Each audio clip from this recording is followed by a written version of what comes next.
Hello दोस्तों। तो आज का वीडियो लेक्चर बिल्कुल अलग है, राइट। तो आज का हमारा हेडिंग होगा माइक्रोमीटर या स्क्रू गेज, यानी कि आप पढ़ने वाले हैं स्क्रू गेज के बारे में, ठीक।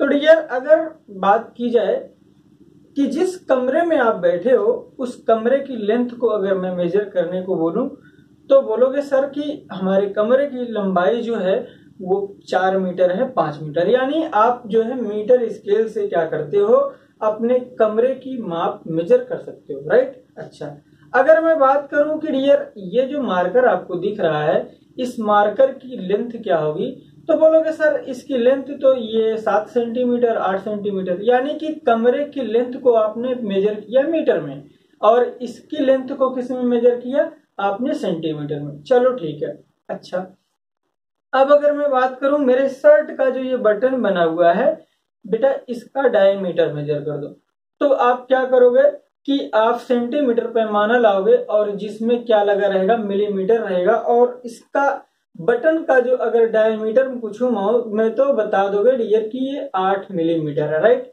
यानी कि आप क्या कर रहे हो कि अगर कमरे की साइज में पूछा तो आप किस में मेजर कर रहे हो, मीटर में।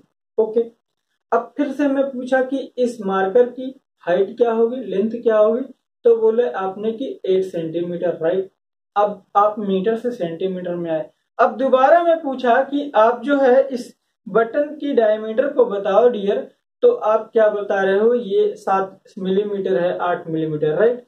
लेकिन अगर मैं क्या करूं कि और कोई छोटा सेक्शन ले लूं, जैसे कोई वायर है, राइट, एक वायर है, या फिर क्या कह दूं कि ये शर्ट की मोटाई बता दो, शर्ट का कपड़ा कितना मोटा है इसकी मोटाई बता दो, राइट।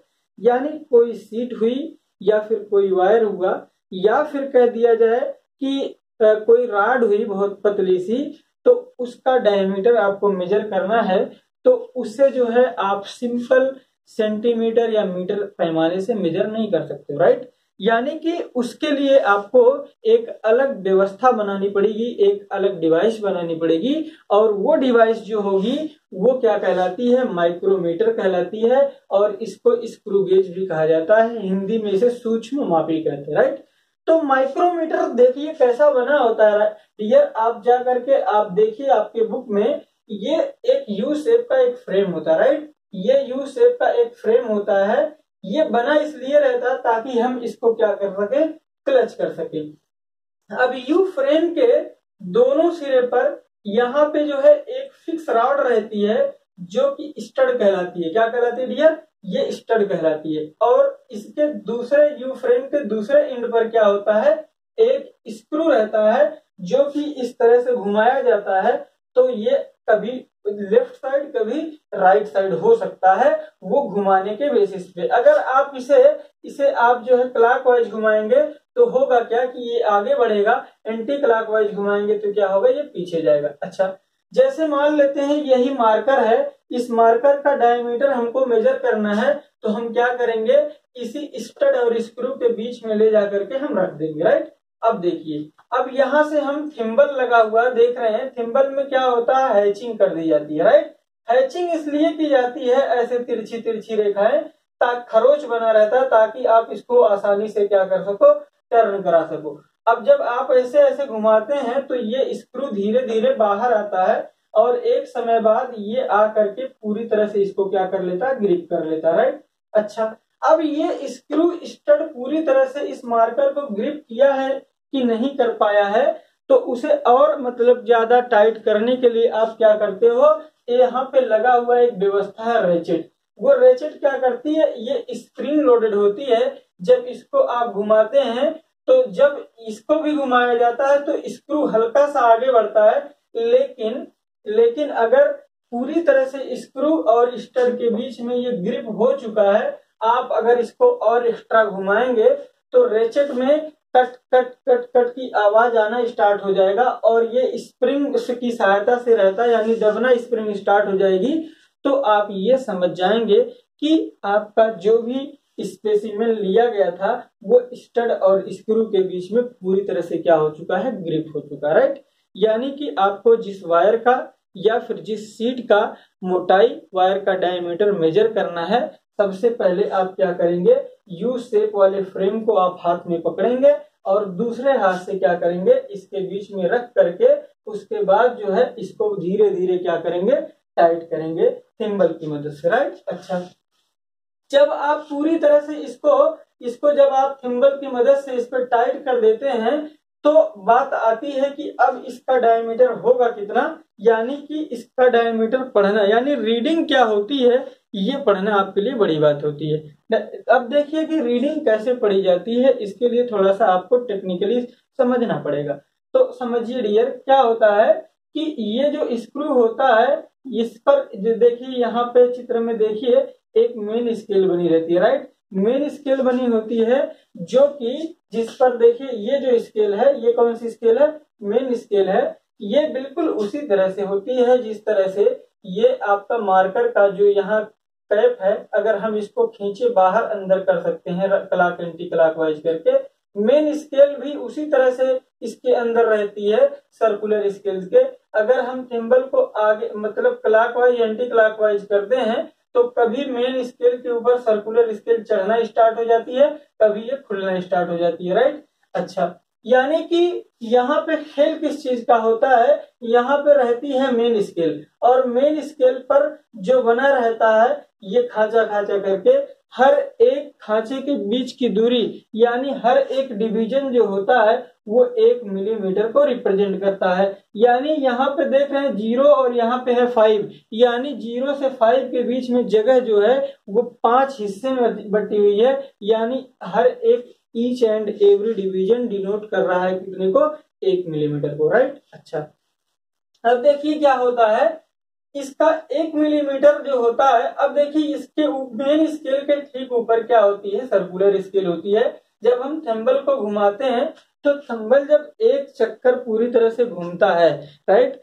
तो होता क्या है, सर्कुलर स्केल का एक बार 0 दिखा के दोबारा दिखाई पड़ जाता है, यानी एक कंप्लीट साइकिल में एक कंप्लीट थंबल को घुमाने पर सर्कुलर स्केल पूरी तरह से एक चक्कर क्या हो जाती है, वो घूम जाती है, ठीक। अच्छा, अब देखिए बात आती है कि स्क्रू गेज यानी माइक्रोमीटर की पिच क्या होती है, राइट। तो समझने की कोशिश करिएगा कि सर्कुलर स्केल जो होती है वो स्टैंडर्ड सर्कुलर स्केल की अगर मैं बात करूं तो सर्कुलर स्केल पर जो होते हैं वो सर्कुलर स्केल पर जो खानों की संख्या बनी होती है वो आपके 100 डिवीजन होते हैं। कितने होते हैं डियर, यानी कि आपके सर्कुलर स्केल में कितने डिवीजन होते हैं, 100 डिवीजन होते हैं। अब जब इसका 100 डिवीजन जो है घूमता है यानी एक कंप्लीट साइकिल करता है तो वो मेन स्केल पर आपका या तो आगे जाता है या तो पीछे जाता है, वो डिपेंड करता है आपने कि रेचेट को थिम्बल को किस तरह से घुमाया। अगर क्लॉकवाइज घुमाया है आपने तो सर्कुलर स्केल जो होती है आगे की ओर मूव करना स्टार्ट करती है, एंटी क्लॉकवाइज घुमाए हैं तो पीछे खुलती है।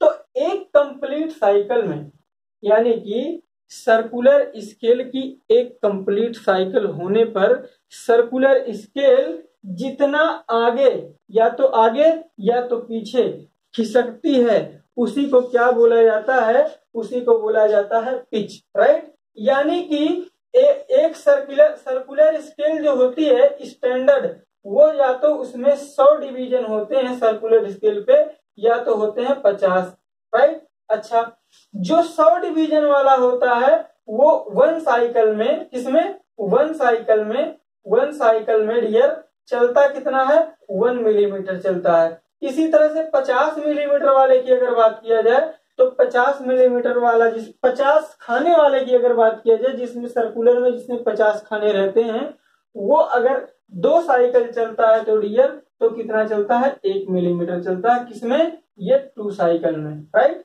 ये कितने में चलता है, 2 साइकिल में चलता है, ठीक। तो पिच स्क्रू गेज की क्या होती है उसे समझने की कोशिश करिएगा। पिच का मतलब होता है एक कंप्लीट साइकिल में सर्कुलर स्केल जितना आगे बढ़ती है उसी को क्या बोला जाता है, उसी को पिच बोला जाता है। यानी कि सर्कुलर स्केल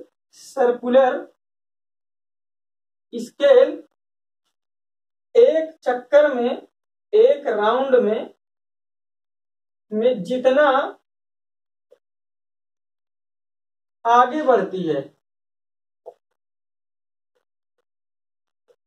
उसी को क्या बोला जाता है, पिच कहा जाता है। और पिच को रिप्रेजेंट किया जाता है आपका पी से। और यहाँ पे अगर स्टैंडर्ड आप लिए हैं तो सर्कुलर पे जो है खानों की संख्या बनी रहती है 100 डिवीजन, और 100 डिवीजन के चलने पर वो पिच की वैल्यू कितना होती है, 1 मिलीमीटर होती है, राइट। कितना होती है डियर, 1 मिलीमीटर। अच्छा, अब अगर स्क्रू गेज से इंपॉर्टेंट पॉइंट अगर पूछा जाए तो वो होता है कि लिस्ट काउंट।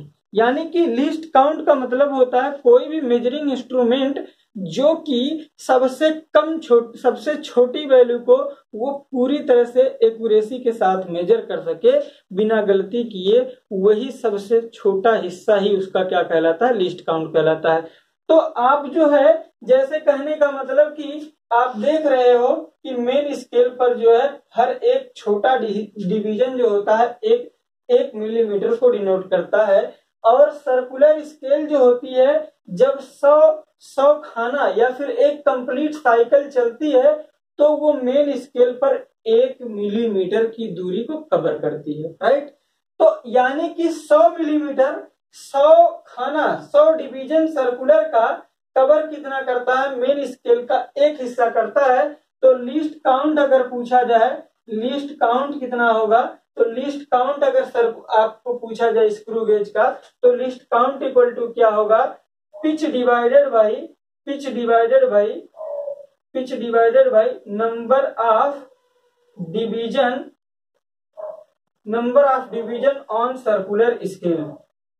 यानी सर्कुलर स्केल में कितने डिवीजन है उसको नीचे कर दीजिए, ऊपर पिच कर दीजिए, इसके आधार पर आप क्या निकाल लेंगे, आप लिस्ट काउंट निकाल लेंगे, राइट। अगर बात किया जाए स्टैंडर्ड माइक्रोमीटर की, तो स्टैंडर्ड माइक्रोमीटर का पिच जो होता है वो 1 मिलीमीटर होता है, और उसमें सर्कुलर में जो नंबर ऑफ डिवीजन होते हैं वो 100 होते हैं। यानी कि सर्कुलर स्केल में 100 डिवीजन, मेन स्केल का हर एक हिस्सा 1 मिलीमीटर का होता है, यानी पिच 1 मिलीमीटर की होती है। तो लिस्ट काउंट बराबर क्या होगा, 1 मिलीमीटर डिवाइडेड बाई 100, जिसे अगर आप ये सॉल्व करेंगे तो 1 मिलीमीटर बटे 100 को सॉल्व करने पे आपका कितना आ जाएगा, 0.01 मिलीमीटर, 0.01 मिलीमीटर या फिर 0.001 सेंटीमीटर। यानी कि आप माइक्रोमीटर की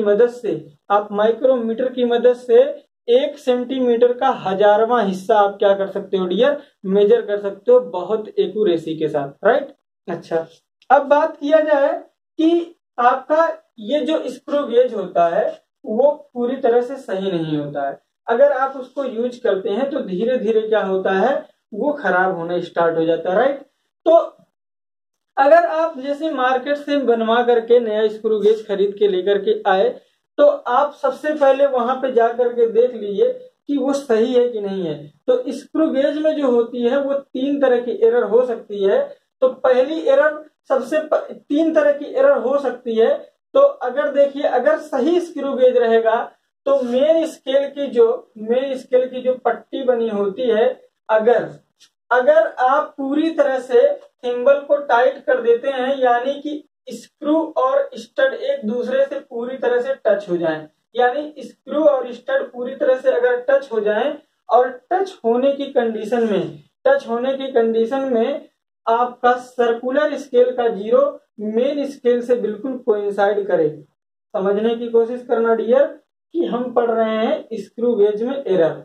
अगर मेन स्केल सर्कुलर स्केल के 0 को पूरी तरह से कोइंसाइड करे, कब, जब आप बिना कुछ लगाए स्क्रू को स्टड से थिम्बल की मदद से घुमा करके पूरी तरह से टाइट कर दो।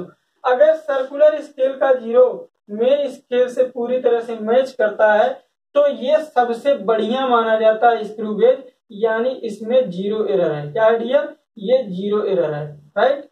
अच्छा, लेकिन अगर स्टड और स्क्रू पूरी तरह से एक दूसरे से टच हैं, लेकिन फिर भी अगर मेन स्केल से सर्कुलर स्केल का 0 जो है वो नीचे है, यानी कि जब आप पूरी तरह से टच हो तब भी जो है सर्कुलर स्केल कुछ ना कुछ डिवीजन रिप्रेजेंट कर रहा है डियर, तो आप क्या कहेंगे कि यहाँ पे इस कंडीशन में जब मेन स्केल जो है वो जो है 0 उस कंडीशन में नीचे हो सर्कुलर से, तो आप कहेंगे यहाँ कौन सी एरर हो रही है डियर, यहाँ आपकी है पॉजिटिव एरर। कौन सी एरर है, यहाँ पॉजिटिव एरर है। इसका जस्ट उल्टा अगर यहाँ पे बात किया जाए, अगर मेन स्केल जो है मेन स्केल के ठीक ऊपर, मेन स्केल के ठीक ऊपर अगर जीरो हो सर्कुलर स्केल का, तब जब स्टड और स्क्रू पूरी तरह से टच नहीं हो, तो आप क्या बताओगे डियर, यहाँ पे आपकी एरर जो है यहाँ पे नेगेटिव एरर होगी।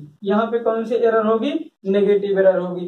एक चीज और आपको समझना पड़ेगा, अगर जीरो एरर है तो कोई करेक्शन की जरूरत नहीं होगी, यानी कि यहाँ नो करेक्शन होगा, यहाँ कोई करेक्शन नहीं होगा। लेकिन अगर एरर पॉजिटिव है, अगर एरर क्या है, पॉजिटिव है, जैसे आपने किसी वायर का डायमीटर मेजर किया, वो 3.5 मिलीमीटर पढ़ दिया और इसमें पॉजिटिव एरर है, तो आपने जो वैल्यू पढ़ी है उसमें से क्या करेंगे, ये वाली एरर को क्या करेंगे, घटाएंगे। यानी यहाँ पे करेक्शन क्या होगा, यानी एरर पॉजिटिव है तो यहाँ पे करेक्शन नेगेटिव होगा, राइट। अच्छा, इसका जस्ट उल्टा, अगर एरर नेगेटिव है तो आपका करेक्शन क्या होगा, पॉजिटिव करेक्शन होगा, राइट। अच्छा, तो हमने क्या सीखा कि स्क्रू गेज में जो है वो एरर कितनी तरह की होती है, एक पॉजिटिव एरर हो सकती है, एक नेगेटिव एरर हो सकती है।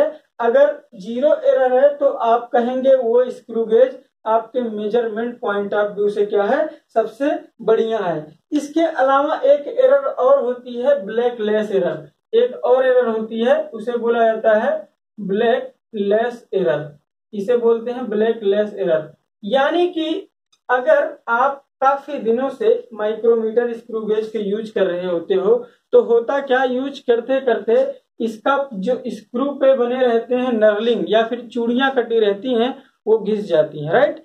तो होता क्या है कि अगर आप थिम्बल को घुमा रहे होते हैं तो भी देखते हैं कि स्क्रू जो है कुछ दूर घुमाने के बाद थिम्बल को, उसके बाद स्क्रू तब जाकर के हिलना डुलना स्टार्ट होता है। यानी कि जैसे ही आप थिम्बल हिलाते डुलाते हो, तुरंत स्क्रू जो है हिलना डुलाना स्टार्ट हो, बल्कि कुछ देर बाद रिस्पॉन्ड अगर करे तो कहा जाता है कि ये स्क्रू गेज बूढ़ा हो चुका है, यानी उसके भीतर जो है एक परमानेंट एरर आ चुकी होती है। और यही परमानेंट एरर जो होती है, इसे क्या बोला जाता है डियर, ब्लैकलेस एरर कहा जाता है। इसको दूर नहीं कर सकते हैं आप, इसका कोई फार्मूला भी नहीं बना हुआ है, ठीक।